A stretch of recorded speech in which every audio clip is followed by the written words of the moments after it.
meratai api pemusnahan milik Xiaoyan, Guyo menahan amarah yang membara di dadanya. Ia berjanji dalam hati akan memberikan pelajaran berharga kepada pemuda itu. Dengan sorot mata tajam dan penuh dendam, Guyo mengelurkan tangannya untuk meraih tubuh Xiaoyan yang kini telah berubah ke dalam wujud raksasa emas.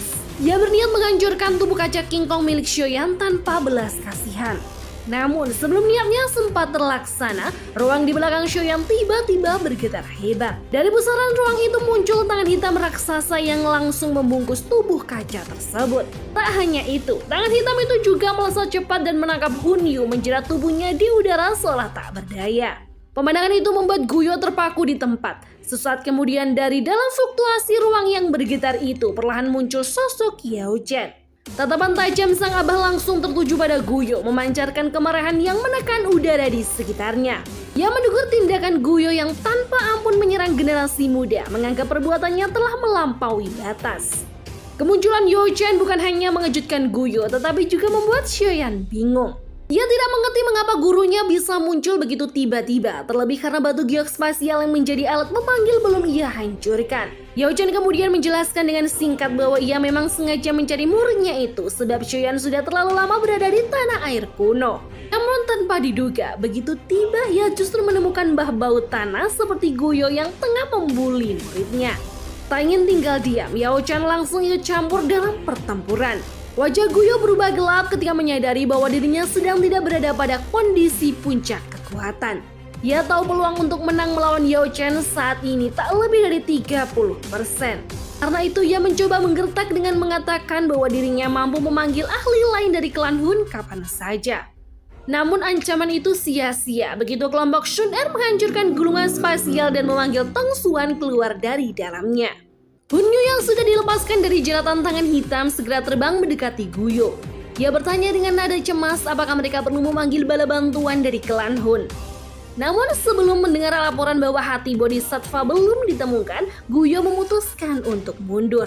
Ia sadar bahwa dirinya belum memiliki kekuatan maupun alasan yang cukup kuat untuk memicu perang dengan klan Go, salah satu klan kuno terkuat di benua Doki. Sebelum pergi, Guyo memperingatkan Tong Xuan agar tidak bersikap sombong dan berjanji akan menantangnya lagi begitu kekuatannya pulih. Kepada Yao Chen, Guyo menegaskan dengan nada dingin bahwa tidak akan ada seorang pun ataupun benda apapun yang diinginkan oleh Aula Jiwa mampu melarikan diri dari genggamannya. Setelah itu ia memimpin pasukan klan Hun dan Aula Jiwa meninggalkan tanah air kuno. Yao Chen dan Tong Xuan kemudian memuji peningkatan kekuatan Xiaoyan yang kini bahkan mampu melukai seorang Banseng. Setelah itu Tong Xuan menambahkan bahwa Sun Er harus segera kembali karena ekspedisi pencarian pohon kuno Bodhisattva telah selesai. Sekilas keengganan terlihat di mata Sun Er, namun ia tak kuasa menolak perintah itu. Sebelum pergi ia meminta Xiaoyan untuk berhati-hati terhadap klan Hun karena besar kemungkinan mereka akan menargetkan pavilion bintang jatuh. Tong Xuan membenarkan ucapannya dan menyerahkan sebuah giok spesial kepada Xiaoyan sebagai bentuk janji bahwa klan Gu akan membantu pavilion bintang jatuh bila Aula Jiwa benar-benar menyerah. Setelah memberikan salam hormat kepada Yao Chen, Tong Xuan menciptakan kekuatan spesial yang membungkus seluruh kelompok klan Gu. Dalam sekejap mereka menghilang dari pandangan semua orang. Dengan berakhirnya urusan mengenai pohon kuno Bodhisattva, Xiaoyan memutuskan untuk segera kembali ke pavilion bintang jatuh guna menyempurnakan hati Bodhisattva segera mungkin. Sesampainya di pavilion bintang jatuh, kelompok Xiaoyan beristirahat selama seminggu penuh. Namun Xiaoyan belum langsung mulai penyempurnaan hati itu. Ia tahu proses tersebut sangat beresiko dan membutuhkan kondisi tubuh dan pikiran yang sempurna. Selama masa persiapan itu, Yao Chen yang sempat menghilang selama setengah bulan kembali muncul. Kali ini membawa seekor tupai kecil yang tak lain adalah pil Bodhisattva. Meskipun pil tingkat 9 itu hanya berhasil menarik guntur pil 8 warna, hati Xiaoyan terasa hangat mengetahui bahwa gurunya diam-diam telah mencari tempat khusus untuk memurnikan pil tersebut. Ia sadar andai bukan karena api tulang dingin telah diberikan kepadanya, Yao Chen pasti mampu memanggil guntur pil 9 warna. Xiaoyan menunduk memeluk kotak giok yang diberikan oleh sang guru dengan penuh haru, sementara Yao Chen menepuk pundaknya dengan lembut dan memintanya segera mulai retret. Yojan berpesan agar Shoyan menjalani red-red dengan tenang karena ia akan mengurus segala urusan luar mulai dari pavilion bintang jatuh, aliansi Yan, hingga memperkuat kekuatan Medusa, Xiao Xian, dan King Lin, 3 wanita luar biasa yang menjadi sekutu penting Xiao. Shoyan mengangguk lembut meski sempat ragu karena menyerahkan sebuah botol giok kepada gurunya. Di dalam botol itu tersimpan tubuh spiritual Han Feng. Tatapan Yojan bergetar saat melihatnya, kenangan pahit masa lalu muncul kembali. Han Feng dulu ia anggap seperti anak sendiri sebagaimana Xiaoyan sekarang.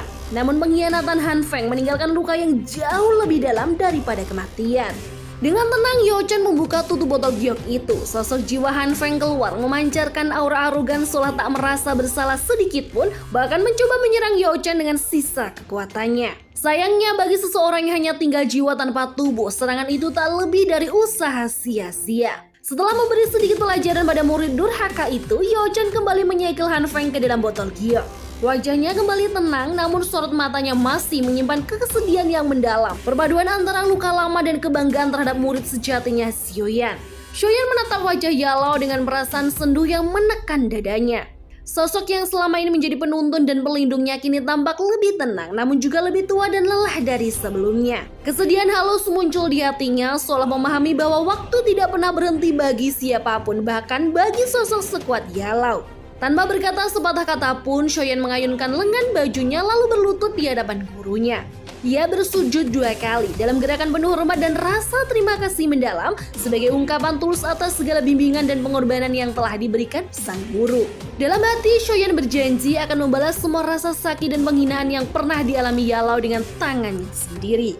Yalao sempat tertegun melihat muridnya bersujud begitu dalam. Belum sempat mengangkat Shoyan, Medusa tiba-tiba ikut berlutut di sampingnya sambil menggendong Xiao di pelukannya. Pemandangan itu memancarkan makna yang dalam. Seorang ratu ular dengan keanggunan dan harga diri sebesar dirinya kini ikut menundukkan kepala di hadapan Yalao, menunjukkan bahwa ia pun menganggap pria tua itu seperti ayahnya sendiri. Yalao hanya bisa menghela nafas dan menggeleng pelan, matanya terasa hangat dan sedikit berair. Ia segera memalingkan wajahnya agar tak terlihat lemah di hadapan mereka. Namun kesedihan di hatinya segera berubah menjadi kebahagiaan ketika Xiao dalam pelukan Medusa menyapanya dengan panggilan lembut Mbah Guru.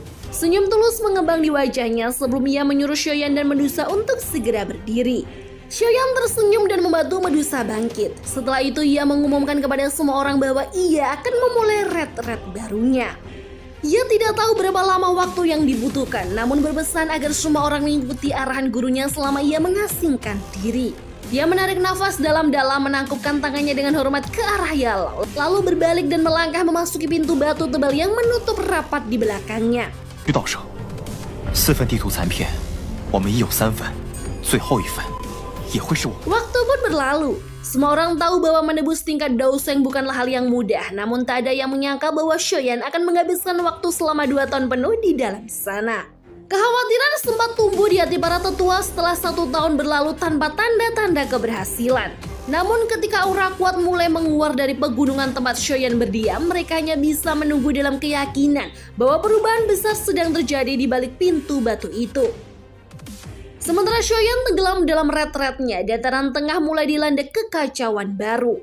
Aula jiwa kembali bergerak lebih cepat dari yang diperkirakan, memicu gelombang pertempuran dan balas dendam di berbagai wilayah. Pavilion bintang jatuh terus memperkuat diri di bawah kepemimpinan Yao Chen dan Feng Xian.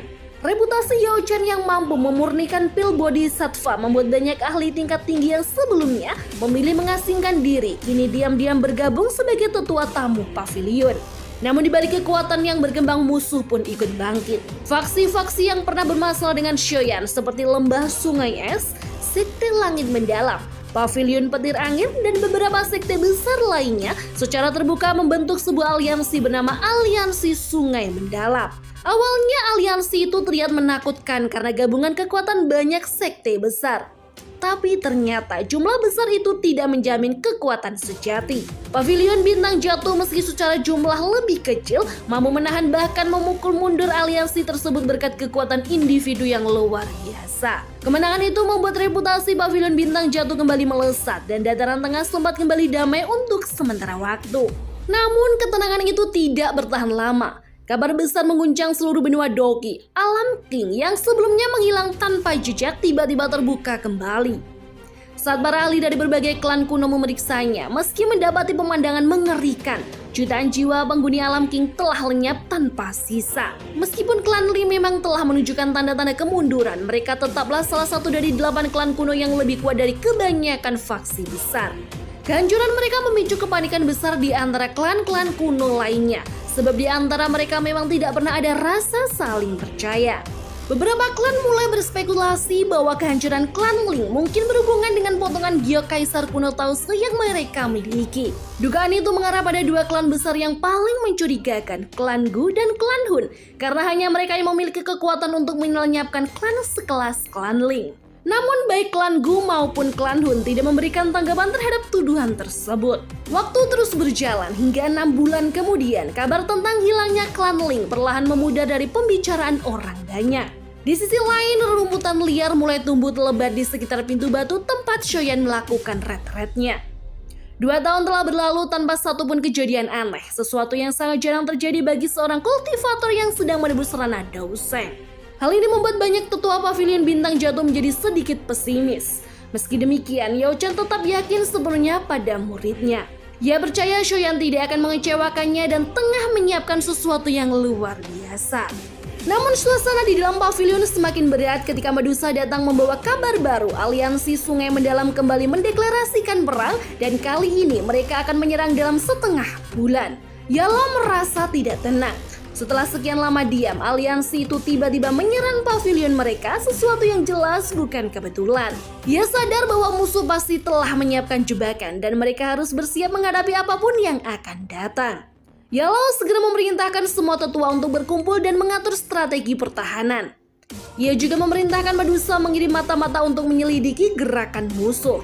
Wanita itu melaksanakan perintahnya tanpa ragu. Selama 2 tahun terakhir, Medusa telah menjadi salah satu pilar penting pavilion bintang jatuh dengan ketegasan dan kepemimpinan yang kuat, bahkan lebih disegani daripada banyak tetua senior. Setengah bulan kemudian, suasana tegang menyelimuti alam bintang. Ribuan anggota pavilion berkumpul di alun-alun utama menunggu datangnya musuh. Medusa melaporkan bahwa seluruh pertahanan telah disiagakan dan para sesepuh telah kembali ke posisi masing-masing. Yalo baru saja mengangguk ketika kabar mendadak datang, musuh telah tiba. Langit tiba-tiba bergetar hebat, sebuah lubang besar robek di angkasa memancarkan cahaya dan aura yang menindas seluruh wilayah. Dari dalamnya terdengar suara tua yang bergema kuat, penuh tekanan dan kebencian. Itu adalah suara Tianming, leluhur besar dari Sekte Langit Mendalam. Suaranya mengguncang hati semua orang, menandakan bahwa perang besar yang selama ini mereka khawatirkan akhirnya benar-benar dimulai.